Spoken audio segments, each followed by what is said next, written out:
Good morning बच्चों, कैसे हैं आप सभी। आप सभी विद्यार्थीगण का एम बायोलॉजी क्लास में स्वागत है। आप सभी को हम बता रहे थे क्लास 12 का chapter number 1 reproduction in organism. इसमें आप सेक्सुअल रिप्रोडक्शन क्या है, सेक्सुअल रिप्रोडक्शन क्या है, एसेक्सुअल रिप्रोडक्शन क्या है, इन सभी चीजों के बारे में आप जाने। लास्ट टॉपिक हमारा था पिछले वीडियो में कायिक प्रवर्धन। कायिक प्रवर्धन आप लोग पढ़े। कायिक प्रवर्धन क्या होता है? कायिक प्रवर्धन क्या है? किसी मृत प्लांट में मनुष्य द्वारा किए गए कृत्रिम विधि से उसे फिर से उगाना ही कायिक प्रवर्धन कहलाता है। तो कायिक प्रवर्धन में 3 फेज होते हैं। पहला है जुवेनाइल फेज, किशोरावस्था, जिसे किशोरावस्था कहते हैं। दूसरा है रिप्रोडक्टिव फेज, जिसे प्रजनन अवस्था कहते हैं। और तीसरा है सेंस्टेंट फेज, जिसे वृद्ध अवस्था कहते हैं। ये 3 फेज हैं, 3 अवस्था है कायिक प्रवर्धन में। पहला है जुवेनाइल फेज। जुवेनाइल फेज आपको हम बताए थे कि जुवेनाइल फेज किसे कहते हैं। प्रत्येक जीव जो अपने जीवन में लैंगिक रूप मतलब सेक्सुअल तरीके से परिपक्व होने पर पहले एक अवस्था तक पहुंचता है, इसी विकास की अवस्था को जुवेनाइल फेज कहते हैं। मतलब ग्रोथ करने की क्रिया जो होती है वो जुवेनाइल फेज में होती है, किशोर अवस्था में होती है। दूसरा है रिप्रोडक्टिव फेज। जब किशोर अवस्था समाप्त हो जाता है तो वह लैंगिक परिपक्व में प्रवेश करता है। जैसे पौधे में पुष्प द्वारा जीव में गौण लैंगिक लक्षणों के विकासी परिवर्तन जैसे विभिन्न आकार के कायिक प्रवर्धन हमें इस फेज में देखने को मिलता है। यह समय किसी भी जीव का जीवन के वास्तविक समय मतलब प्रजनन समय होता है। जब हम संतति उत्पन्न करने योग्य हो जाता है वो, तो यह फेज अलग अलग जीवों में ये अलग अलग विभिन्नताएं दिखाता है। रिप्रोडक्टिव फेज, प्रजनन अवस्था। उसके बाद है सेंस्टेंट फेज, वृद्ध अवस्था। यह विकास चक्र की अंतिम और तीसरी अवस्था है। यह तीसरी अवस्था और अंतिम अवस्था होती है विकास चक्र की। ठीक है। जनन अवस्था के अंत में यह अवस्था शुरू होती है, इसे वृद्धावस्था कहते हैं। इस अवस्था में कार्य करने की क्षमता धीरे धीरे कम होती चली जाती है और अंत में पूरी तरह से समाप्त हो जाती है। कोशिकाएं मृत होने लगती है, जो भी सेल्स हैं उत्तक टूटने लगते हैं और शरीर के महत्वपूर्ण अंग कार्य करना बंद कर देते हैं और अंत में क्या होता है, जीव की मृत्यु हो जाती है। इसमें सेंस्टेंट फेज है, वृद्धावस्था में। ये 3 फेज थे, जुवेनाइल फेज, रिप्रोडक्टिव फेज और सेंस्टेंट फेज। किशोर अवस्था समझ गए, प्रजनन अवस्था समझ गए, वृद्ध अवस्था समझ गए। तो कायिक प्रवर्धन में 3 फेज होते हैं। ठीक है। उसके बाद है गेमेटोजेनेसिस। गेमेटोजेनेसिस किसे कहते हैं? नर तथा मादा के जन्म मतलब जैसे गोनेट्स में गैमेट्स के निर्माण को गेमेटोजेनेसिस कहते हैं।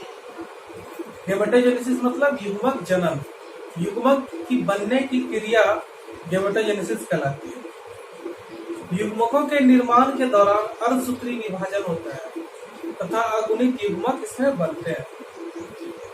अब है टाइप्स ऑफ गैमेट्स।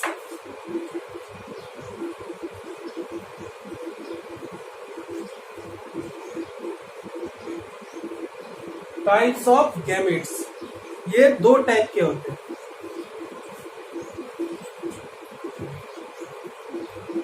पहला है होमोजाइगस,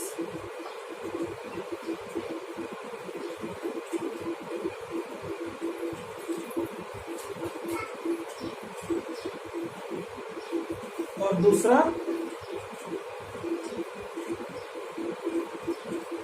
हेट्रोजाइगोट।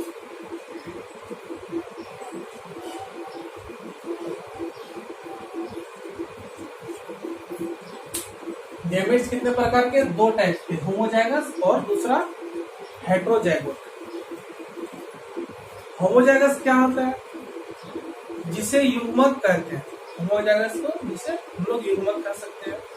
जब नर और मादा युग्मक अवकारकी रूप से पूर्णतया समान होते हैं तो इन्हें ही हम लोग होमोजाइगस कहते हैं। इसमें नर युग्मक एवं मादा युग्मक के आधार पर कोई अंतर नहीं होता है। फॉर एग्जाम्पल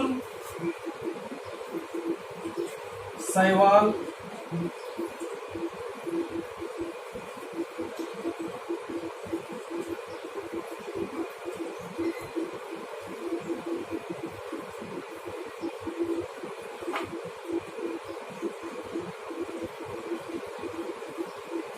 उसके बाद है हेट्रोजाइगोट, विषम युग्मक। इसे हम लोग विषम युग्मक कहते हैं। जब नर एवं मादा युग्मक असमान होते हैं तो इसे हेट्रोजाइगोट कहते हैं। जब नर और मादा युग्मक असमान मतलब अलग अलग होते हैं तो इसे हेट्रोजाइगोट कहते हैं। नर युग्मक आकार में छोटा तथा मादा युग्मक आकार में बड़े होते हैं।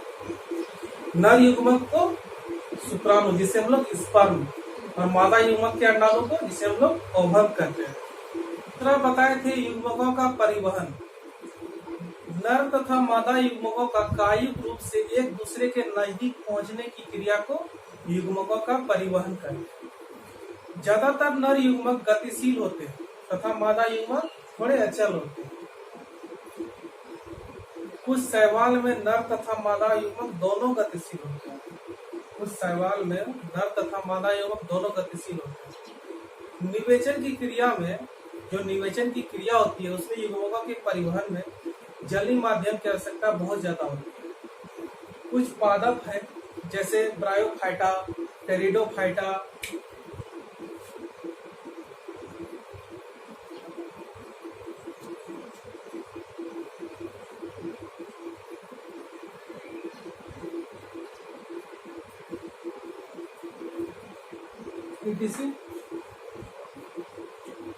बहुत सारे पादप हैं। इन सभी में नर युग्मक जलीय माध्यम के तरीके से मादा युग्मक तक पहुंचता है। इन सभी में नर युग्मक जलीय माध्यम के तरीके से मादा युग्मक तक पहुंचता है। उच्च पादप में पराग की क्रिया पाई जाती है, ठीक है, जिनके द्वारा नर युग्मक मादा युग्मक तक पहुंचेगा। उसके बाद है फर्टिलाइजेशन। फर्टिलाइजेशन को हम लोग निषेचन कहते हैं। फर्टिलाइजेशन किसे कहते हैं? शुक्राणु तथा अंड के केंद्रकों के संयुग्मन को फर्टिलाइजेशन कहते हैं। मतलब शुक्राणु का अंड और अंडों का केंद्र तक जाना, उसके बाद संयुग्मन करना ही फर्टिलाइजेशन कहलाता है। प्रत्येक युग्मनज में क्रोमोसोम की संख्या 2n होती है, जिसे क्योंकि प्रत्येक युग्मक में क्रोमोसोम नंबर केवल सिर्फ n होता है, इसलिए युग्मनज में क्रोमोसोम की संख्या 2n होती है। दूसरा है बाइनरी फिजन, जिसे हम लोग द्विभाजन कहते हैं। बाइनरी फिजन किसे कहते हैं? द्विभाजन। जब कोई भी प्राणी केवल एक ही विभाजन से दो संतान जिसे ऑर्गेनिज्म उत्पन्न करता है तो इस प्रकार के एसेक्सुअल रिप्रोडक्शन को बाइनरी फिजन कहते हैं। फॉर एग्जाम्पल अमीबा, पारामीशिया में बाइनरी फिजन बिल्कुल समान विधि से होती है। तो फर्टिलाइजेशन किसे कहते हैं, बाइनरी फिजन किसे कहते हैं, इसे आप समझ गए होंगे। आगे देखते हैं। मियोसिस एंड गेमेटोजेनेसिस लिंक्ड, मतलब मियोसिस और गेमेटोजेनेसिस एक दूसरे से लिंक होते हैं।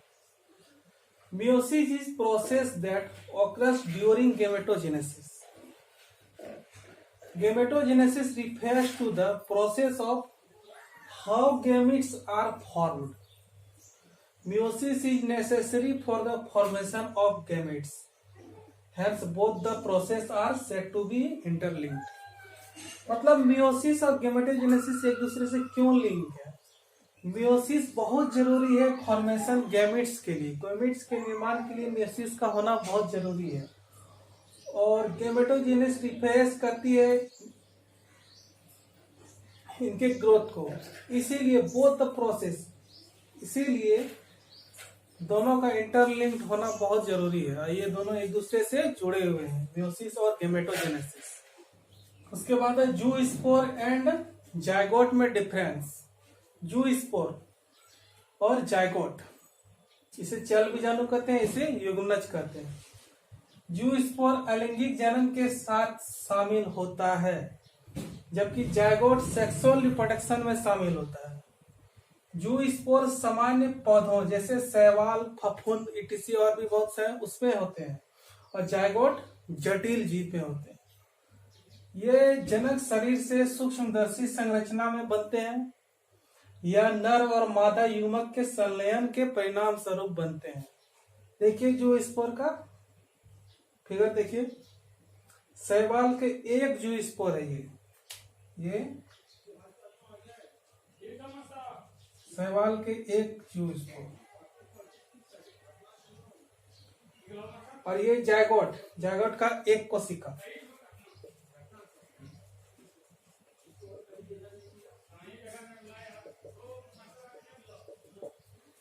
ठीक है, तो ये डिफरेंस थे जूस्पोर और जायगोट में, चल बीजाणु और युग्मनज। उसके बाद है एक्सटर्नल फर्टिलाइजेशन। एक्सटर्नल फर्टिलाइजेशन क्या है? External fertilization is a mode of reproduction characterized by the fertilization of male and female gametes outside the body of organism। इसमें जो फर्टिलाइजेशन होता है एग्स का, वो ऑर्गेनिज्म के बॉडी के बाहर, आउटसाइड मतलब बॉडी के बाहर होता है। External fertilization is observed in amphibians such a frogs and toads. Frogs और एम्फीबियंस जो होते हैं ये अपने बॉडी के बाहर एग्स को रख के फर्टिलाइजेशन करवाते हैं। इसमें फर्टिलाइजेशन बॉडी के बाहर होता है। However there are the few drawbacks of external fertilization. External fertilization बाहरी जो होते हैं उसमें क्या क्या नुकसान है, क्या क्या है वो देखिए। The chance of survival of the gametes are very less. इसमें गैमेट्स का जिंदा रहना बहुत ही मुश्किल होता है एक्सटर्नल फर्टिलाइजेशन में। Not all the gametes are fertilize. सभी गैमेट्स फर्टिलाइज नहीं होते हैं एक्सटर्नल फर्टिलाइजेशन में। The gametes might desiccate.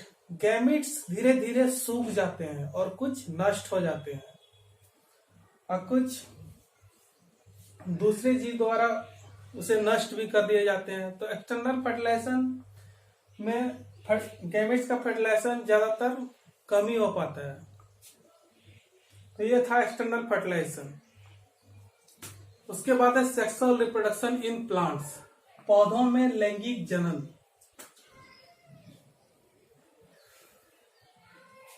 जनन पौधों द्वारा अपनी सेक्स कोशिकाओं, इसे हम गैमेट्स कहते हैं, इसका प्रयोग कर एक नए पौधे को जन्म देने की क्रिया को लैंगिक प्रजनन कहते हैं। पादप पौधों में नर और मादा जनन अंग होते हैं। सभी पौधों में नर और मादा एक जनन अंग होते हैं। ऐसे पुष्प नर और मादा युग्मक बनाकर निषेचन को सुनिश्चित करते हैं, ताकि पौधों के प्रजनन के लिए नए बीज तैयार हो सके। पौधों में जनन का फूला हुआ भाग एक होता है। अधिकतर फूलों में नर और मादा दोनों अलग अलग जनन होते हैं। प्रारूपी फूलों में 4 चक्र होते हैं। एक बाह्य दल पुंज जिसमें अंकुड़ी आती है, दूसरा है दल पुंज जिसमें पंखुड़ी आती है, और तीसरा है पुमंक जिसमें पुंकेसर आते हैं। हम फिगर बना दिए, आपको समझा देंगे बाद में। तथा जायांग जिसे आप अंडक कहते हैं, जायांग जिसे अंडक कहते हैं। जायांग पुष्प का एक मादा भाग होता है। पुमंग और जायांग का सीधा संबंध लैंगिक जनन से है। पुमंग और जायांग का सीधा संबंध लैंगिक जनन से। क्यों?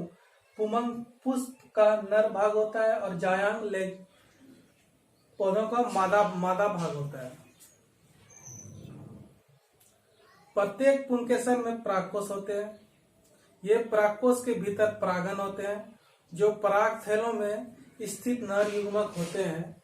ज्यादातर जायांग मादा का नाम नर मादा का भाग होता है, आपको बताएं। इस चक्र में प्रत्येक सदस्य के स्त्री केसर कहते हैं।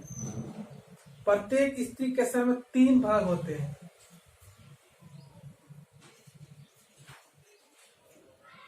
एक है चपटा वर्तिकाग्र, दूसरा सिलेंड्रिकल वर्तिकाग्र और तीसरा एक खुला भाग अंडाशय। ये वर्तिकाग्र परागन के दौरान परागन प्राप्त करता है। जो अंडाशय होते हैं उसके भीतर बीजांड होते हैं और जो बीजांड सन से जुड़े होते हैं, बीजांड में निषेचन के बाद वो परिपक्व होकर बीज बनाते हैं। अंडाशय के भीतर बीजांडों की इस व्यवस्था को बीजांड्यास कहते हैं। तो ये फिगर देखिए, ये एक संपूर्ण पुष्प का है, इसे स्त्री केसर कहते हैं और ये पुंकेसर है, ये पंखुड़ी, ये जो है ये ओवरी, इसी को अंडाशय कहते हैं। ये बाह्यदल, ये पुष्पांशल, ये पूरा फूल है, संपूर्ण पुष्प। ये एक प्रारूपी, उसका एक भाग है। इसमें देखिए बीजांड, ये वर्तिका, ये वर्तिका, ये पूरा वो ओवरी हो गया, ये परागकोश, ये पंखुड़ी, ये बाह्यदल है, इसे हम लोग पेडिक्यूल कहते हैं। तो पौधों में सेक्सुअल रिप्रोडक्शन कैसे होता है? पौधों में पुमंग पुष्प का नर भाग होता है और जायांग पुष्प का मादा भाग होता है।